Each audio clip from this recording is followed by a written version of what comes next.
Ikunin update Jen Gutierrez, Mr. Jericho Rosales, and other Lavender Fields cast update taping day yesterday pagkatapos ng Mascara Festival and now Jen Gutierrez shoot day.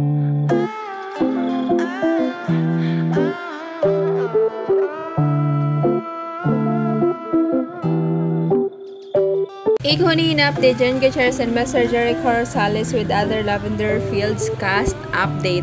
Pagkatapos nga ng kanilang Mascara Festival sa Bacolod nung Saturday, din nung Sunday nakabalik na sila ng Manila.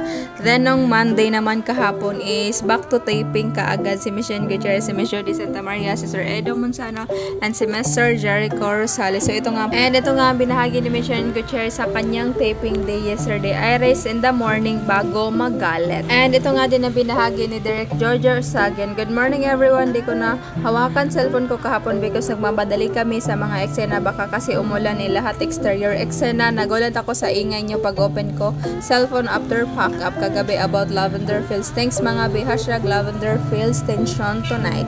Ayan, thank you to my actors yesterday for being so supportive and understanding. Jody Santa Maria, Jen Gutierrez, Jericho Rosales, Sir Edo Monzano, and the whole Village GS unit. Love you guys.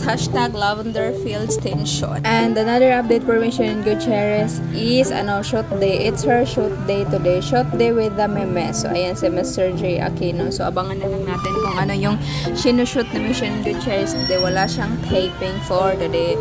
And that's it guys, abangan na lang kung ano yung sinushoot ni Miss Jen Gutierrez na Iris Benavides today. So ayun lang, ingat, love lot so much. Konting ikunin with other Lavender Fields cast update and more kaganapan nila from Bacolod after the Mascara Festival na pauwi na sila. So ayun lang guys, ingat, love lot so much.